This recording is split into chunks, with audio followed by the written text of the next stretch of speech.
Assalamualaikum warahmatullahi wabarakatuh. Perkenalkan, nama saya Nur Makfira, NIM 10456124037. Jurusan Tarbiyah dan Keguruan, Prodi Pendidikan Guru Madrasah Ibtidaiyah. Baik, langsung saja. Pengertian As-Sunnah. Pengertian As-Sunnah adalah ingkar As-Sunnah adalah istilah yang digunakan untuk merujuk pada penolakan atau pengingkaran terhadap ajaran atau hukum-hukum yang berasal dari As-Sunnah, dari sunnah Nabi Muhammad SAW. Sunnah sendiri merujuk pada segala sesuatu yang berasal dari perilaku, ucapan, dan ketetapan Nabi Muhammad SAW yang menjadi petunjuk bagi umat Islam dalam menjalani kehidupan sehari-hari selain yang ada dalam Al-Quran. Penyimpangan atau peningkatan terhadap sunnah dapat berupa menolak atau meremehkan hadis-hadis sahih yang disampaikan oleh Nabi, atau menganggap bahwa sumber hukum Islam hanya terbatas pada Al-Quran saja, tanpa memperhatikan sunnah sebagai sumber penting kedua setelah Al-Quran. Ingkar As-Sunnah dianggap sebagai bentuk kesesatan dalam pandangan mayoritas ulama karena sunnah memiliki kedudukan yang sangat penting dalam pembentukan ajaran Islam. Ada juga beberapa tokoh ingkar As-Sunnah yang tercatat dalam sejarah, baik yang di Indonesia secara khusus maupun di berbagai belahan negara lainnya. Yang pertama, Mu'tazilah atau aliran filsafat Islam. Tokoh Abu al-Hudhal al-Fal al-Jubaid. Pandangannya, Mu'tazilah adalah kelompok yang berkembang pada abad ke-8 dan ke-9 Masehi. Mereka dikenal karena menolak sebagian besar hadis-hadis yang tidak sejalan dengan akal, serta lebih menekankan pada rasionalisme dan memahami wahyu. Mereka lebih mengedepankan akal dalam menilai kebenaran ajaran agama, dan seringkali menolak hadis-hadis yang tidak bisa diterima akal sehat. Ini menjadikan mereka dianggap ingkar terhadap sunnah Nabi meskipun tidak sepenuhnya menolak. Kedua, Wahhabisme atau Salafi ekstrem. Pandangan Wahhabisme adalah gerakan yang muncul pada abad ke-8 ke-18 di Arab Saudi. Meskipun Wahhabisme tidak sepenuhnya menolak sunnah, mereka seringkali menentang tradisi atau praktik-praktik tertentu yang dianggap sebagai bid'ah atau inovasi dalam agama, termasuk beberapa praktik yang dianggap bertentangan dengan ajaran murni Al-Quran dan Sunnah. Gerakan ini juga dikenal karena penekanannya dan pemurnian ajaran Islam yang kadang mengarah pada penolakan terhadap berbagai hadis yang tidak termasuk dalam kategori hadis yang sangat sahih. Ketiga, Ahmadiyah. Tokoh Mirza Ghulam Ahmad 1835 sampai 1908. Pandangannya, Ahmadiyah adalah sebuah gerakan yang didirikan oleh Mirza Ghulam.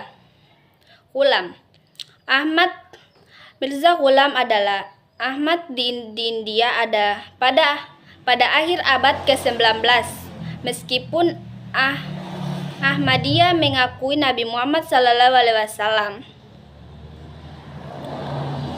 sebagai nabi terakhir, mereka menganggap Mirza Ghulam Ahmad sebagai seorang mujaddid atau pembaharu. Mereka tidak sepenuhnya menolak sunnah, tetapi ada penaksiran yang sepenuhnya menolak sunnah. Tetapi ada penaksiran yang berada mengenal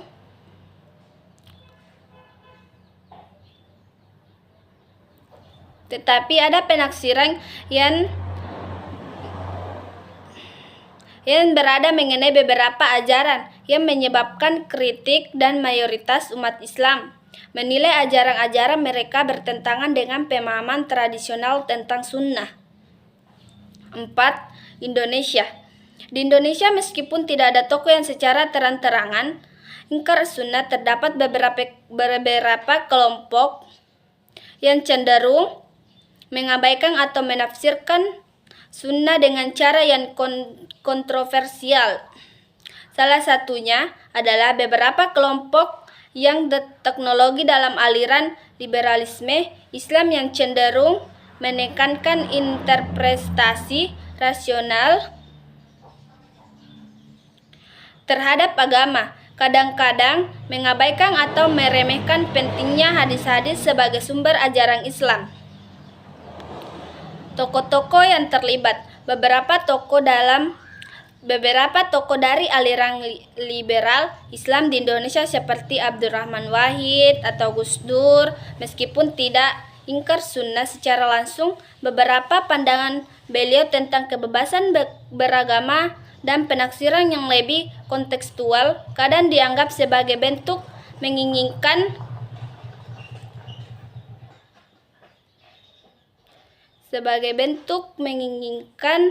terhadap kedudukan sunnah sebagai sumber ajaran Islam yang diikuti. Kelima, sekularisme atau modernisme. Tokoh beberapa pemikiran dan intelektual Muslim modern seperti Rashid Rida dan Muhammad Abduh. Pandangannya, meskipun tokoh-tokoh ini tidak sepenuhnya menolak sunnah, mereka berusaha untuk mereformasi pemahaman Islam dengan menekankan dan pembaruan dan rasionalisme ajaran Islam. Beberapa di antara mereka meragukan validitas sejumlah hadis yang dianggap lemah atau tidak relevan lagi dengan perkembangan zaman. Keenam, Al-Hadi atau di India dan Pakistan. Tokoh Syahid Ahmad Khan dan beberapa pemimpin Ahlul Hadits. Pandangannya, Ahlul Hadits adalah gerakan yang muncul di India pada abad ke-19 yang menekankan pentingnya kembali kepada Al-Quran dan Sunnah yang asli, tanpa campur tangan penafsiran ulama atau tradisi.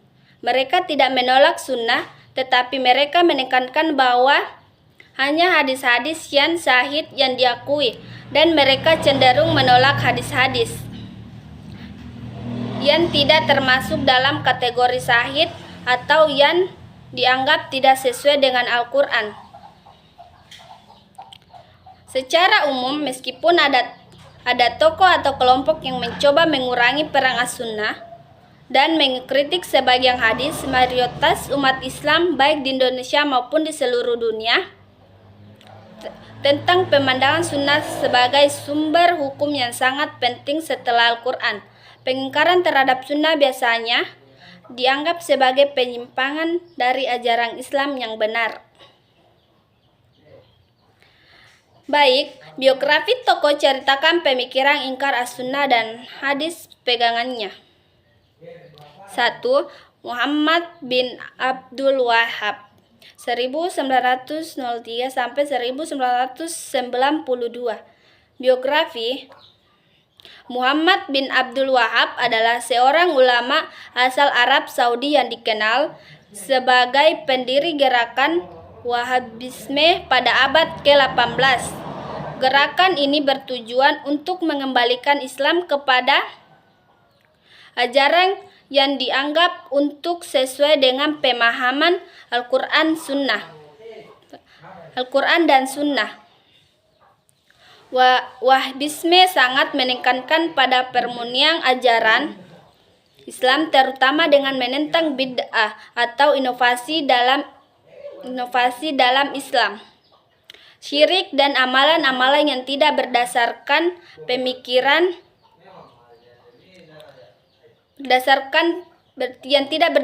pada Al-Quran yang syahid. Pemikiran ingkar as-sunnah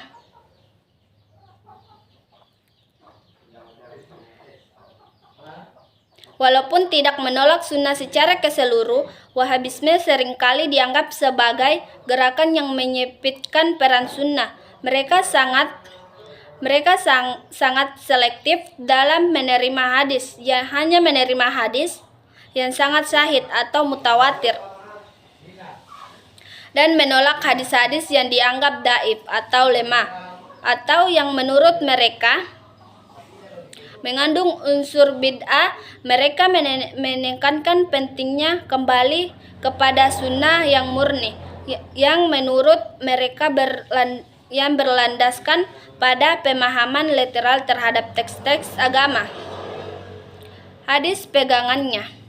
Wahabisme menekankan pada hadis-hadis syahid yang terdapat dalam Sahih Bukhari dan Sahih Muslim, serta hadis-hadis mutawatir.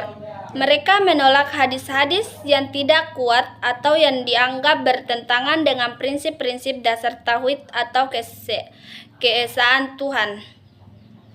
Kedua, Syahid Ahmad Khan 1907 sampai 1998. Biografi. Syahid Ahmad Khan adalah seorang pemikir Muslim India yang dikenal sebagai pendiri gerakan modern di India. Dia berusaha untuk memodernisasi pemikiran Islam dan mengintegrasikan pendekatan rasionalisme dalam memahami ajaran Islam. Syahid Ahmad Khan menekankan pentingnya interpretasi rasional terhadap Al-Quran dan Sunnah, dan banyak melakukan kritik terhadap tafsir klasik dan hadis-hadis yang tidak dapat diterima secara rasional. Pemikiran ingkar as-sunnah. Syahid Ahmad Khan mengkritik sebagai hadis yang dianggapnya tidak sesuai dengan akal sehat atau yang dianggap tidak relevan dengan konteks zaman. Ia berpendapat bahwa banyak hadis yang berasal dari periwayatan yang tidak terpercaya, hadis yang berasal dari periwayatan yang tidak terpercaya dan tidak sejalan dengan prinsip-prinsip moral dan logika. Syahid Ahmad Khan menganggap bahwa Al-Quran adalah sumber utama ajaran Islam dan Sunnah harus dipahami secara kritis. Contoh pegangannya. Syahid Ahmad Khan lebih cenderung kepada penerimaan hadis-hadis yang lebih syahid dan yang sejalan dengan akal, serta menolak hadis-hadis yang dianggap lemah atau bertentangan dengan pemahamannya dengan moralitas dan rasionalitas. Ketiga, Mirza Ghulam Ahmad. Biografi. Mirza Ghulam Ahmad adalah pendirian gerakan Ahmadiyah, sebuah gerakan yang mengklaim bahwa Mirza Ghulam Ahmad adalah Mesias dan Imam Mahdi yang dinantikan. Ahmadiyah muncul di India pada akhir abad ke-19 dan meskipun pengikutnya mengaku Nabi Muhammad sallallahu alaihi wasallam dan sebagai nabi terakhir, mereka memandang Mirza Ghulam Ahmad sebagai pembaharu agama Islam yang memiliki kedudukan khusus. Gerakan ini banyak mendapatkan kritik dari kalangan Muslim mainstream karena klaim Mirza sebagai penerima wahyu dan pembaharu. Pemikiran ingkar sunnah. Mirza Ghulam Ahmad dan pengikutnya cenderung menafsirkan ulang hadis-hadis tentang Mesias dan Imam Mahdi. Mereka berpendapat bahwa banyak hadis yang ada tentang kedatangan Imam Mahdi dan kedatangan Mesias adalah simbolis, bukan literal. Dalam hal ini, Mirza Ghulam Ahmad seringkali dianggap menyimpan dari ajaran mayoritas Sunni dan Syiah. serta memiliki pandangan yang berbeda dengan perang sunnah dalam memahami wahyu. Hadis pegangannya, Mirza Ghulam Ahmad lebih mengedepankan penafsirannya yang berbeda terhadap hadis-hadis tertentu, terutama yang berhubungan dengan kedatangan Imam Mahdi dan Mesias. Ia juga menekankan pentingnya Al-Quran sebagai sumber utama ajaran Islam. Sementara hadis-hadis yang tidak sesuai dengan konteks zaman dapat ditafsirkan secara berbeda atau bahkan dianggap tidak relevan. Keempat, Abdurrahman Wahid atau Gus Dur 1940 sampai 2009. Biografi Abdurrahman Wahid atau Gus Dur adalah seorang ulama, intelektual, dan Presiden Indonesia keempat. Gus Dur dikenal dengan pandangannya yang terbuka, progresif, dan toleran terhadap perbedaan, baik dalam agama maupun budaya. Beliau juga merupakan tokoh penting dalam pembaruan pemikiran Islam di Indonesia, serta mendirikan Nahdlatul Ulama atau NU, organisasi Islam terbesar di Indonesia. Pemikiran ingkar sunnah. Meskipun Gus Dur tidak secara langsung menolak sunnah, ia memiliki pandangan yang lebih inklusif dan liberal terkait interpretasi ajaran Islam, termasuk dalam hal hadis. Gus Dur seringkali menekankan bahwa sunnah harus dibaca dalam konteks zaman dan tidak sesuai hadis bisa diterima begitu saja tanpa mempertimbangkan konteks sosial dan sejarahnya. Gus Dur juga menekankan pentingnya ijtihad atau penafsiran dalam memahami ajaran secara lebih fleksibel. Hadis pegangan. Gus Dur menganggap bahwa tidak semua hadis harus diterima secara literal. Beliau lebih menekankan pada nilai-nilai universitas dalam Islam seperti